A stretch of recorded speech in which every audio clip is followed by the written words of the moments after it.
Hi, I'm Jasmine Burton, and welcome to The Ask, where we turn questions into action. Today, we have a special guest, Rashad Robinson, the president of Color of Change, with us. How are you feeling today? I'm good, Jasmine. It's great to be with you. It's great to be with you as well. And how was your travel into Chicago? It was fine, actually. So many people had trouble getting in and out. You know, maybe we can talk about corporate airlines and consolidation and all of those things, but we, got in fine. Okay, good. Before we get into the election, this moment, what it is to be in Chicago, the history of it all, I want to ask you about your organization specifically. I think I'm extremely familiar with your work, and honestly, the majority of Americans probably are, based on the amazing things that you do. But for those that maybe aren't familiar, what would you like listeners and viewers to know about what you do? We help people take strategic action. Color of Change runs campaigns that change the policies and the practices that hold Black people back and champion solutions that move all of us forward. And what does that mean? You know, nearly 20 years ago now, Color of Change was founded in the aftermath of Hurricane Katrina, which was a flood that was caused by bad decision makers, and it turned into a life-altering disaster by bad decision makers.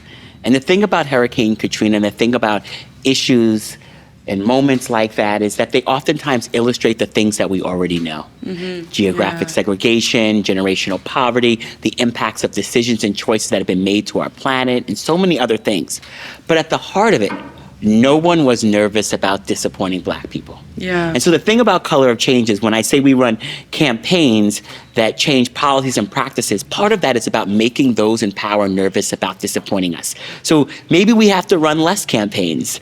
Maybe folks will do things that when we're not in the room because they know we might be outside of the room. You know, I'm 5'3", so I think about this a lot, right? And so you can't go out and make threats that you are not willing to deliver on, right? Because people might take you up on those threats. And so when I think about power, it is the ability to create, in some ways, obviously rule change, but it's also the ability to make sure that the currents run in your favor even when you're not doing something. And that's what Color of Change does. And we do that across a range of issues, from voter freedom and democracy and championing and pushing to protect Black people's ability to express our will for a better future. We do that through our engagement in the criminal justice system and reducing the impacts of mass incarceration and police violence. We do that work in the media and culture space in terms of the brands and beliefs about Black people and changing the sort of representations of our community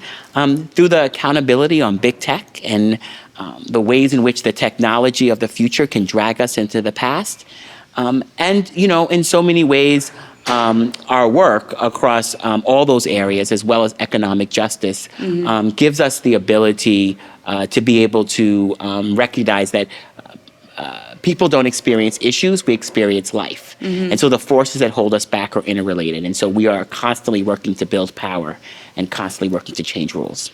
Something that you said that I've actually never thought about it this way is making people nervous about disappointing us, which begs the question, what motivates people to do things for Black people, Black individuals, and our community as a whole? I've never grappled with that in the way that I have until you just said that. The word that's continually coming to my mind is pressure, putting pressure on organizations or groups or different people to serve us and to serve our needs.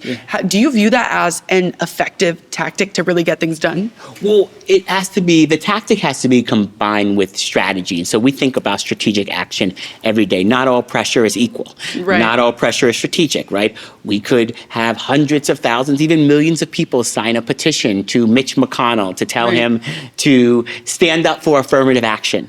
And no amount of petitions is actually going to get Mitch McConnell to stand up for affirmative action because that's not real pressure. There's no leverage there. There's no reason for him to listen to us.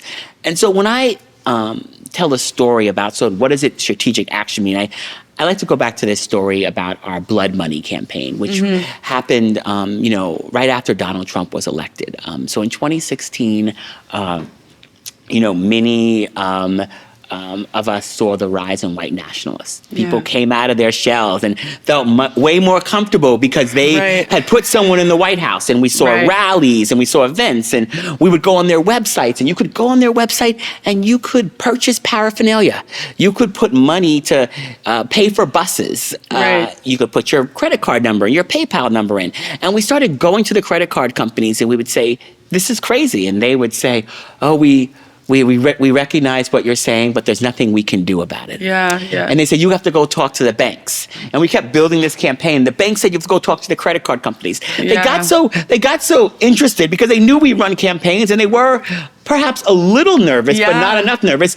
I even got calls from like a Washington Post reporter that said, Rashad, there's nothing they can really do at the credit card companies. You have to talk to the banks. Yeah. Wow. And I was like, well, this is crazy. And so we recognized that what we didn't have yet is enough power. Yeah. We had not built enough public pressure. We had not made them nervous yet enough about disappointing us. And so we built an infrastructure called No Blood Money. And we kept engaging with these credit card companies and with PayPal and with Stripe and all of these companies. And we gave them lists of white nationalist, white supremacy organizations and what they were doing. And then Charlottesville happened. And over that weekend, we kind of made our website more visible. Mm-hmm. And we put all the information, and we got information out to our members. And by Monday and Tuesday of that week, credit card companies started calling us and saying, hey, here's the list of white nationalist groups we've decided to remove. No law change. One minute they say you have to go to the banks. The banks say you have to go to credit card companies. Now, all of a sudden, the conditions have changed and the infrastructure and the demands that we have. And so when I talk about not mistaking presence for power, it's also about strategic action, right? Because we could have been deeply present in that moment, outraged on Twitter, mad at white nationalist groups. But power, right, is once again that ability to change the rules. And so in that moment, we were able to translate people to having something strategic to do. And over 100 white nationalist organizations were then removed from being able to get their donations processed through credit card companies as a result of that campaign. We even had some groups and some of those leaders reach out to us to have a conversation and try to explain how they were the other side of BLM. Mm-hmm. And one of the leaders of the group said, you're making it really hard for me to pay my staff. And I said, can you say that one more time for the tape?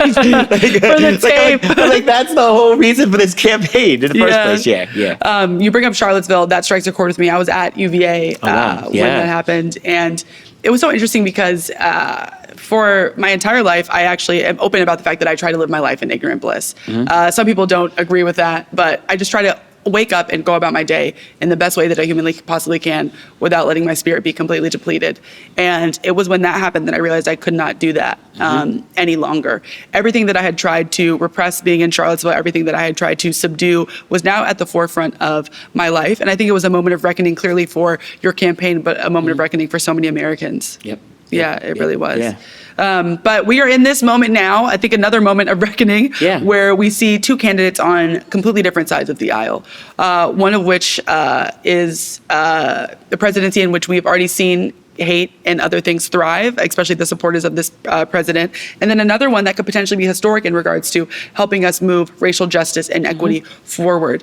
What do you think voters should be considering when they're going to the polls and when they're facing two candidates on completely different sides of the aisle? Yeah, I guess I want to talk directly to anyone who might be hearing this who is undecided or maybe thinking they're not going to vote, or to the people who are listening, probably more likely, who have folks in their lives who are undecided and who are struggling with these questions.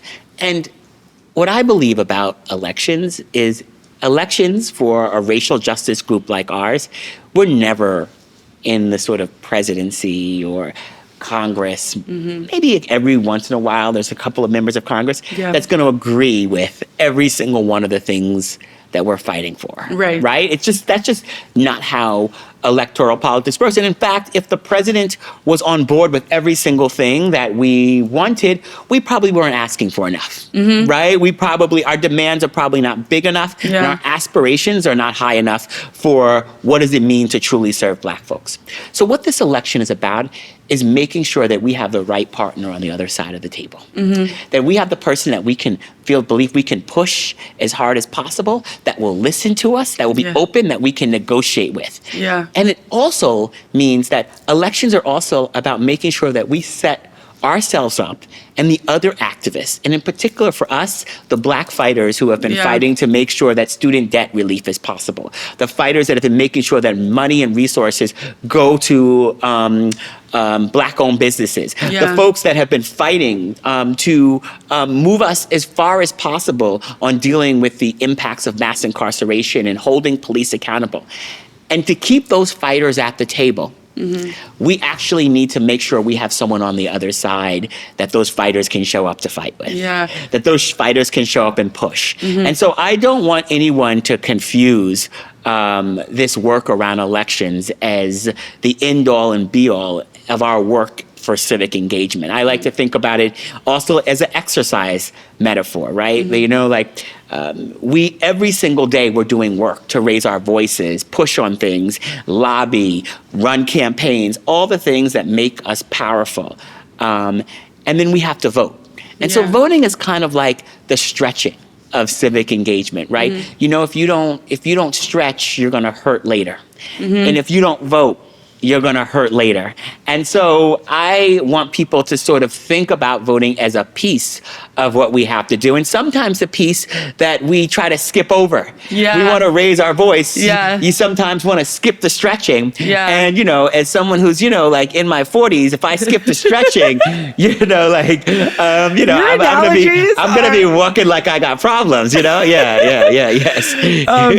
It's interesting you bring up voting and just encouraging everyone to get out there and do it, because I've always been of the mindset that everyone's ministry is a bit different. However, I think that the voting part is something that everyone can and should do. You know, sometimes my ministry was law school. I went to become a lawyer. Other people, there's on the ground activism. Other people are policy, legislators, Hill. You know, everyone is different, but voting is truly something that everyone can do, and everyone's vote truly matters. Do you agree with that kind of? I do.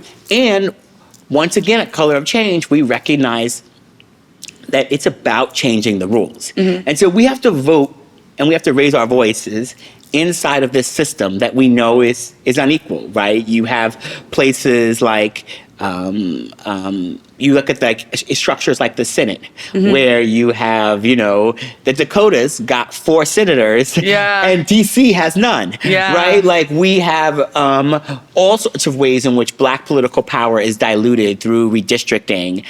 So I'm not telling people that we just vote, right?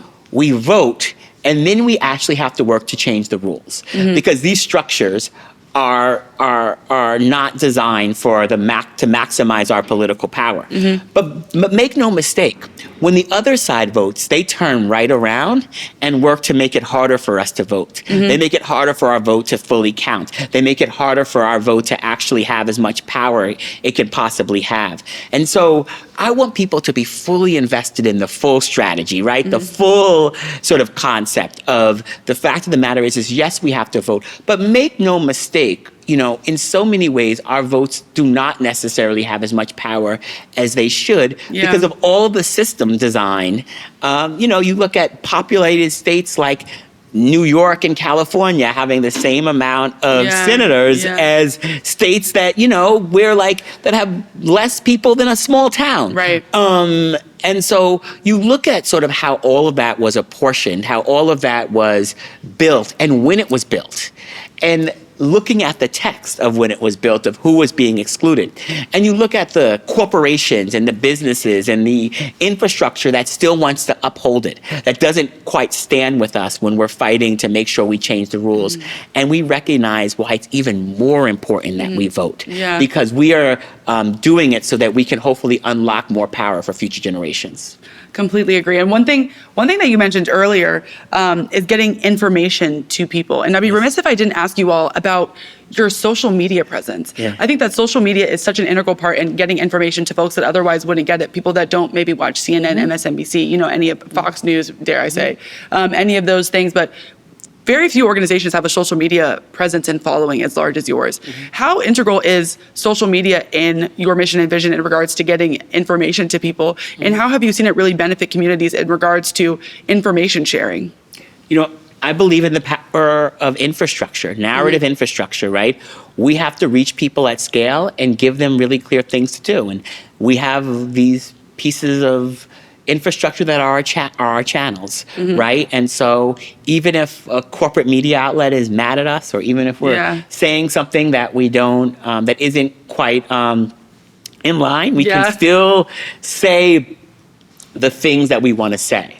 And that is why our work in tech accountability is so incredibly important, because even while we have followers on all these channels, there are still ways in which the corporations behind these channels, through algorithmic suppression, through the ways in which they engage, can suppress our content. And we have seen all sorts of examples of how these platforms work. I mean, the race to the bottom that's happened at X since Elon Musk brought the platform, right? All the things that have been exposed through the whistleblower papers at Facebook, and the ways in which the algorithms really amplify certain types of content and keep our eyes peeled on those contents. And then not to mention sort of everything that we see around the rabbit holes created for white nationalists at places like YouTube. And so even the three biggest platforms, not even talking about sort of a platform like Twitch and what ended up happening at Buffalo. So yes, these platforms give us a voice. But I remember back in 2008 and 2010 when President Obama had leveraged social media in such a powerful way. And this was the early days, right? There was no Twitter when he announced he was running for president in Springfield.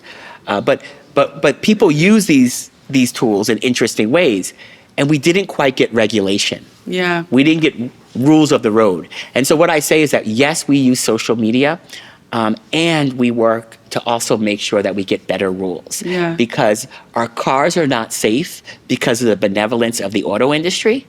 They're safe because there's rules and accountability then, and that's what makes the auto companies have to ensure that our seatbelts are safe.